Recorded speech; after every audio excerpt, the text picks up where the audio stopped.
everybody. Hey guys. We tried to record this before and our microphones died halfway through, so we're going to start over. Take two. Hi everybody, it's Maddie. And it's Ade. And we're the Bookends. This month we read Pride and Prejudice by Jane Austen. It was fantastic. Good. It was so good. So we're going to dive right into it because, as we said, the microphones died, so we got to catch up on some time. I got places to be. So we're going to start with a brief summary of the plot and the characters. So Pride and Prejudice is a love story set in early 19th century England. It follows Elizabeth Bennet, a smart and independent young woman, as she navigates love, family, and societal expectations. She clashes with the wealthy and reserved Mr. Darcy, but over time, both learn to overcome their pride and prejudice to find happiness together. Okay, first character, Elizabeth Bennet, the second oldest Bennet sister, known for her intelligence and wit. She is initially judgmental, but later learns to see people more clearly. Then Mr. Fitzwilliam Darcy, a rich, proud man who seems rude at first, but is actually kind and honorable. He falls in love with Elizabeth and works to prove his worth. Jane Bennet, Elizabeth's beautiful and sweet older sister. She loves Mr. Bingley, but is too shy to show it. Mr. Charles Bingley is a wealthy, friendly man who loves Jane, but is easily influenced by others. Mr. George Wickham, a charming but dishonest soldier who deceives people for his own benefit. Lydia Bennet is the youngest Bennet sister, reckless and immature. She runs away with Wickham, causing a scandal. Mr. Bennet, the father of the Bennet sisters, sarcastic but detached from family problems. Mrs. Bennet, the overly dramatic mother who is desperate to marry off her daughters. Charlotte Lucas, Elizabeth's practical friend who marries Mr. Collins for security, not love. Mr. William Collins, a ridiculous clergyman and distant cousin who will inherit the Bennet estate. He proposes to Elizabeth, his cousin, but she refuses him. Lady Catherine de Bourgh, Darcy's wealthy and bossy aunt, who disapproves of Elizabeth. Georgiana Darcy, Darcy's shy younger sister who was once tricked by Wickham. Okay, chronological recap of the book. Number 1, the Bennet family meets Mr. Bingley and Mr. Darcy. Bingley is friendly and quickly likes Jane, while Darcy seems proud and rude, especially to Elizabeth. Bingley and Jane grow close, but Bingley leaves suddenly after being convinced by Darcy and his sister that Jane doesn't love him. Elizabeth meets Mr. Wickham. He charms her and tells lies about Darcy, making her dislike Darcy even more. Number 4, Mr. Collins proposes to Elizabeth. She refuses him, and then he marries Charlotte Lucas instead. Elizabeth visits Mr. Collins and meets Lady Catherine de Bourgh. She unexpectedly runs into Darcy there. Darcy confesses his love to Elizabeth. He proposes, but does it arrogantly, insulting her family. She angrily rejects him, citing his pride and his role in separating Jane and Bingley. Elizabeth learns the truth about Darcy. He writes her a letter explaining that Wickham is a liar and once tried to elope with Darcy's younger sister for her money. Elizabeth visits Darcy's home, Pemberley, and sees his kindness and realizes she misjudged him. Lydia runs away with Wickham. This causes a scandal, but Darcy secretly helps by paying Wickham to marry Lydia and save the family's reputation. 10. Bingley returns and proposes to Jane. She happily accepts. Lady Catherine tries to stop Elizabeth and Darcy. She demands that Elizabeth rejects Darcy, but Elizabeth refuses. Darcy proposes again, and Elizabeth accepts. Both have learned to overcome their flaws, and they find happiness together. The book ends with Elizabeth and Darcy happily married, Jane and Bingley settling nearby, and the Bennet family continuing their lives, though not all have grown or changed. Now, discussion questions. Yes. Okay, I did discussion questions for this month in this book. Mm-hmm. Okay. Discussion question number 1. What is it? Elizabeth is upset about Charlotte, Miss Lucas, who's like her best friend pretty much, marrying Mr. Collins. Do you think that Charlotte should have married Mr. Collins? What do you think influenced her decision to accept the proposal? I think she definitely married, like it said, for security over love. And I think in that day and age, it was very common. It still happens today. People still marry just for money and status. But I think Elizabeth kind of saw through that and was like, if you don't love him, why are you marrying him? Like, you have to spend your whole life with him. Yeah. And I think Elizabeth is definitely on the side, like, you should marry for love. That's why it took so long for her to meet someone that she respects and loves. And I think her, like, parents were a prime example of that. Like, yes, they were both, like, involved, But as it's later explained in the book, like, Mr. Bennet only really married Mrs. Bennet because of, like, she was, like, the opposite of what he was, pretty much. He's, like, reserved, has all of his ducks lined up in a row, which she's... They balance each other out, but they're not similar. Yeah. And I think that's just, like, she saw that at a young age and was like... But that's what you have to do. Yeah. And also, Charlotte's been told all her life that she's not pretty and she could never find a husband because of, like, they actually admire her. So I feel like that probably... Oh, yeah, definitely. Being told that her constantly, like, that's definitely going to be, like... impactful. Yeah. It's impactful when people call you ugly. So. Don't call people ugly. Be nice. Discussion question number 2. What are your thoughts on Mrs. Bennet? So, Mrs. Bennet is very opinionated, and she does not let her opinions not be heard. She loves to share her opinions, and they're always a little questionable. She's just loud. Yeah. She takes everything small, blows it up to a big deal. Okay. And then if it doesn't go her way, balloon popped. And life's over. Yeah. She's very dramatic. Very. And her husband deals with her so funny. Yes. There's a quote. Mr. Bennet is hilarious. There's a quote in the book, and she's like, "Don't you wish to hear what I have to say?" And he's like, "I'm sure if you want to tell me, I have no choice but to listen to it."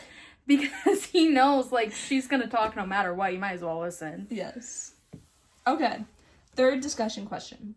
The original title of the book was First Impressions. Do you like this title better, or do you like Pride and Prejudice? And why? I like First Impressions. I think it's cute. But I also think that it doesn't quite fit the theme of the book. Because although, like, each of the 3 sisters that gets married, like, they do each have their own little story, like, with their first impressions of the person they meet and the first impressions that people have of them. But at the same time, the overarching theme is about Elizabeth and Darcy and their relationship and them overcoming their pride and prejudice to make it work. Yes, to make it work with each other and, like, find their common ground and, like, accept that they're, like, in love with each other. Mm-hmm. Yeah. What do you think? I personally like Pride and Prejudice better because, like you said, it fits the theme. But First Impressions, I think if someone did, like, a modern take on the book and changed it, that would be a great title. I think that's a cute, like, rom-com name. Yeah. Yeah. First I like Impressions. that a lot. Okay. Question number 4. Do you think that Mr. Wickham married Lydia as a way of revenge? Like how he tried to when he proposed to Georgina, Darcy's little sister. So, yeah, Georgiana, she was proposed to for her £35,000 inheritance that she was supposed to get, not for love, like she thought. She was tricked. And I definitely think him proposing to Lydia is a little bit of revenge on Elizabeth. Because they were very flirtatious in the beginning. And Elizabeth really did like him until she talked to Darcy and realized, like, he's been really lying. A bad person. And he lied. Everything he said about Darcy was a lie.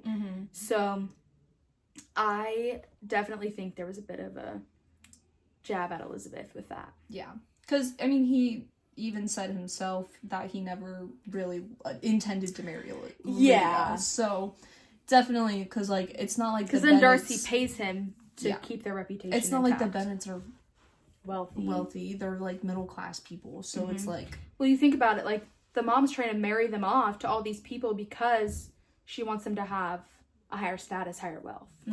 Yeah. Okay, question number 5. Imagine the Bennet family is on Instagram. Who would you follow and why? And would they all have accounts? So, I think that I'd want to follow Lydia for the drama, be on her close friend story, because that girl, like it said, is very rambunctious and very mischievous. Naughty. Like, very. Like, terrible. She runs away to, where does she go? Like, London or something? She goes somewhere. Pretty much. Somewhere in London. Somewhere, near like, London. far away. She goes far away with this random man. And she's like, yeah, I'm marrying him. Yeah. I want to know the drama. Yeah. I would definitely, like, check in on Miss Bennet's account constantly. Just to be like, I'm so glad that is not my life. Yeah, because she would post she'd post hourly updates. Yes. What's happened in the last hour. Oh my Lord. Honestly, that'd be kind of interesting to see. She's like, well, this hour, my daughter got proposed to. The next hour, found out she rejected him. Oh, the same guy proposed to her. She's back together with him. Woohoo! Yay for me. Yay for Miss Bennett. I got a daughter married off. Oh, gosh. Oh, Lordy. That would be so much fun. Yes. Okay. Final question. Why do you think this novel is so popular? Because it's entertaining, but it's also relatable. Yes. Which I think is a good combo to have. Yes. Because when something's super entertaining, but you can't quite, like, get into it, then it's like, I don't want to read it if I can't understand it or relate to it. And I think this is relatable because people still today struggle with their pride and their flaws, and that sets them back from people, and other people's flaws pushes them away from other people. And I think that's why it's so relatable, because not everybody's been proposed to 4 times. Yeah. Or 3. But... yeah. Especially in terms of finding love, though. Right. I think it's like, people can relate to, like, finding love is such a complicated and difficult thing. It's such a mess. Like... And I think the fact that she wrote this so long ago, but still it's relatable, is why it's so popular. And that's why it's so timeless. Yes. Yes, I agree with those. Should we do our totally tab-worthy moments? Yes, we should. Do you want to go first or do you want me to? You can go first. Okay. I felt like I kept thinking of more. Like, I have so many. I loved the ballroom scene at the beginning. It's just so well written. It feels like you're there. Mm-hmm. And she basically in the scene, like, goes back and forth from Darcy to Wickham. Or she starts with Wickham. And they're talking and she's like, goo-goo eyes at him. And then she switches and she dances with Darcy and talks to him and is like... Because Darcy's like... known for being prideful. Yeah. And being very... But he, like, sought her out. Yeah, that's why it was he's so obsessed with her. Yes. He's obsessed with her. And so I love that scene. He just... Sorry. That's a different rant for a different day. I love that scene. And I also liked Darcy's apology letter / proposal, because I thought it was hilarious. Because he's literally like, I love you. Your family's weird. Marry me. And it's like... your family's poor, so you have to marry me, and also you're weird, like, I love you, so it's like, you just call my family poor. Yeah, that was not a good and now you're proposing. It's not a great proposal, but, it ends up working, so, yeah. I don't know. That was kind of weird, I have to admit. How it, like, all worked out in the end. Yeah. But also, like, it had to end up that way. Right. And again, I also said I loved his eventual second proposal, because that one was actually, like, cute, and she actually said yes, so. Yeah. Okay. What about you? My totally tab-worthy moment was when Elizabeth and her aunt and uncle, the Gardners, were, like, traveling together to Derbyshire, mostly, like, when they visited Pemberley and all that, and then Elizabeth and Darcy were, like, forced to meet each other after that letter. Like, they both, like, he sent it, she read it, and she's like, oh, I'm such an idiot, you know what I mean? Yeah. And then they were forced to meet each other. It was the tension was high. Yes. Very That high. was my favorite scene, personally. I like that. Mm-hmm. Should we do our favorite quote feature? Yes. Do you want to go first? Sure. Okay. My favorite quote feature, it's pretty much whenever Mr. Bennett talks. Like, Maddie's quote earlier was really good. But the other quote that I did was, who was it? Jane was at Mr. Bingley's because of Mrs. Bennett and her scheming. And he basically says, and she has a fever, so she's sick. And Mr. Bennett says, and if she should die, it would be a comfort to know that it was all in the pursuit of Mr. Bingley and under your orders. And I just thought that was hilarious. It's like, if she died, at least she was doing what I wanted her to do. I mean, what get you married. Wanted. Yeah, exactly. Like, what? Yeah. My favorite quote is, I declare, after all, there is no enjoyment like reading. How much sooner one tires of anything than a book. When I have a house of my own, I shall be miserable if I have not an excellent library. This is that quote. It says, "I shall be miserable if I have not an excellent library." It's in my library. Speaking of which, new background. Yes. Do you like? We're in my bedroom. Yes. My library corner. Little corner. I have books up here. If you follow my YouTube, you can see me put all these books up. And then I have tons of decorations, and I keep adding more because why not? It's very cute. It's so fun. Very Anyways, Maddie, I love it. thanks. Now we can do some follower questions. We have 3 from 2 people. Elena sent 2. Yes. With some emojis. Thanks, Elena. I'll include some screenshots because I told her I wasn't going to say all the emojis. And then she got sad. I said, I'll post screenshots. Yeah. So here is follower question 1 from Cameron. What was your favorite scene in the book? We just kind of talked about our tab-worthy moments. So I think that kind of fits in. So I really liked the one you were talking about and the ballroom scene were our favorites. Yes. What is your favorite genre to read, from Elena? That's hard. Realistic fiction, but that's like super So broad. I know. So I feel weird saying that too because I like it too. Like, there's so many books. Probably consistently, I always go back to historical fiction. Yes, I agree with that. Yeah. I really love historical fiction. My favorite though is like a romance realistic fiction. That entire shelf is romance books. And there's some more that have some romance themes throughout, but I love romance books, and I also do really love historical fiction. Yeah. And then our last question is, where is your favorite place to read? Also from Elena. Interesting. My bed. That's a good one. I always read at night, so I'd also second that. I also have a couch in my house. There's like this one specific couch, and I always sit there Comfy and read. couch. It's really nice. I like to read in my bed because I really don't read anywhere else. I can't read in the car because I get car sick. And I get like a headache. But I do love to read in my bed. I read on the I'll read on the couch. It's just distracting sometimes if it's not quiet. But Yeah. definitely in my little cozy nook. I don't read here because there's not a comfortable enough chair for me to read in my library. Otherwise, I would. It's kind of cozy over here. I have some ambient lighting right here. Yes. Is it ambient? Ambiance? Ambiance. It's ambient. It creates ambiance. So cute. It's a Scentsy. Oh. There's wax on the top of it. Oh. Yeah. But I don't have a little couch over here. If I had a little couch, Oh, like a little I- futon. I wouldn't leave this spot. Then let's do a quick review and kind of rating of what we thought, like star-wise and all that. Okay, I'll go first. I give it a 5 out of 5. I thoroughly enjoyed this book. I know I've given, I think, every single one of our books a 5 out of 5. Okay. But I really enjoyed it. Like, I Yeah. actually, like, love all these books that we've read so far. This is just, like, it was so unexpected is what, like, I was pleasantly surprised. Like, I was thinking, again, it's one of those classics, you gotta read it.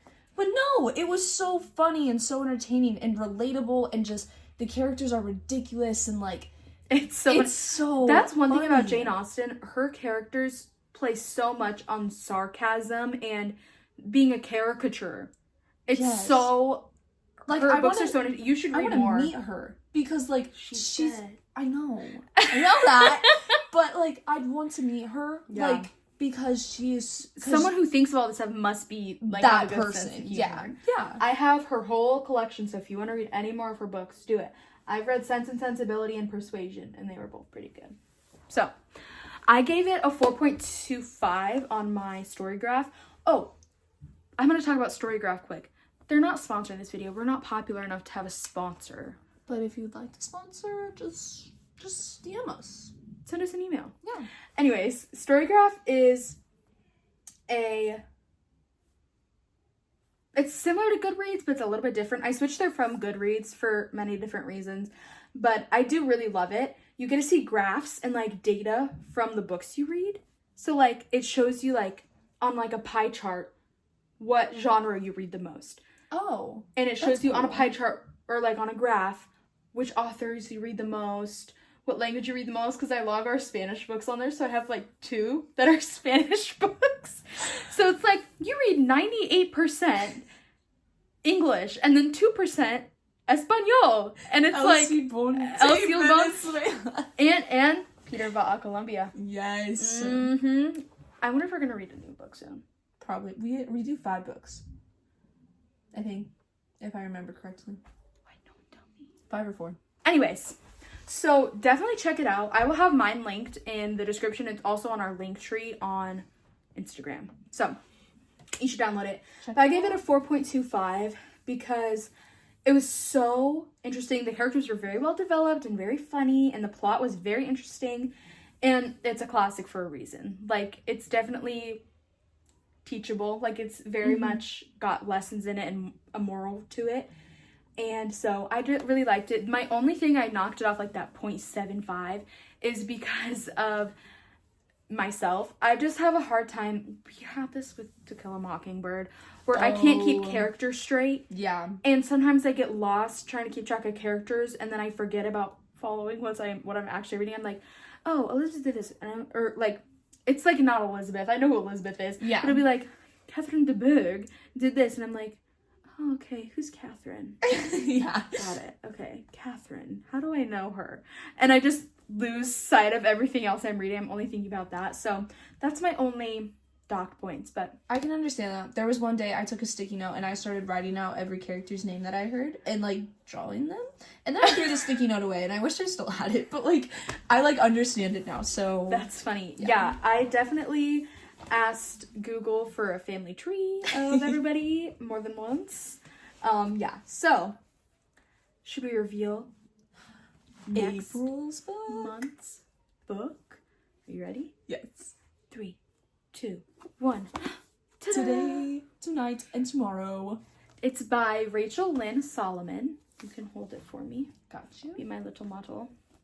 Ooh, Today, Tonight, Tomorrow by Rachel Lynn Solomon is a romantic comedy about rivals Rowan and Neil, who are forced to team up for a citywide scavenger hunt on their last day of high school. It leads to a transformation of their relationship over 24 hours. So I think this whole book goes over one day. Oh. So it's like one day, 24 hours. But I'm very interested in it. Look at this cover. Isn't it kind of cute? It's very cute. Look. So some other books you might have heard of hers are You'll Miss Me When I'm Gone, Our Year of Maybe, and We Can't Keep Meeting Like This. I've never heard of her. I got this book in a blind date with a book, Taylor's version. So this is supposed to correspond with the album Red, Taylor's version. Alright. So maybe I'll listen to some of those songs while I'm reading it. If they match up, I suppose they will. But I'm excited about this. Me too. It'll be our first step into like Rom-coms. full romance, yeah. Yeah. And I'm excited because our past books, if you haven't watched our other ones, which watch them, our first book was To Kill a Mockingbird, and our second one was By Any Other Name. This is our third book. And they have all been very different books. Been like classical, kind of like historical fiction vibe-ish. Yeah, and this is very much modern day, our age, like high schooler age, and it's romance, my favorite genre, like we said. Yeah. So I think it will be Fun. a fun read. Yeah, so be fun. I'm excited. Me too. We will see you guys in our next episode. Bye, Bookends. See ya.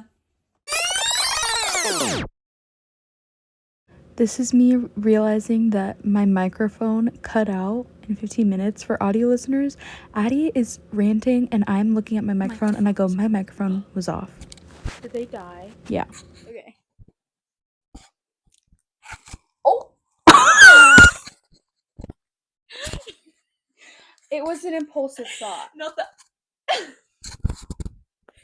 That's crazy. Part 2. I have a more appropriate spot for it now. I think it's on. Okay. I just like to hear myself talk. First discussion question. Try again. Okay. Discussion question number 2. It's okay. Okay. Derby. Pemberley? Derbyshire. Derbyshire. Derbyshire? Derbyshire. Derby Charber. Derby. But if you want to sponsor. Oh! Hello? Hi. Good morning. Bonjour. That's our little thing. Yes. Because I started saying it, Addie got pissed off, and then she thought, It's can't beat him, okay now. join him. Exactly. Hello. Good morning. Bonjour. Bonjour. Hola. Arrivederci. I don't know what that means. Yeah, sorry, we don't speak really. Bonsoir. Ciao. Croissant. That means croissant. Thank you. Bye, guys.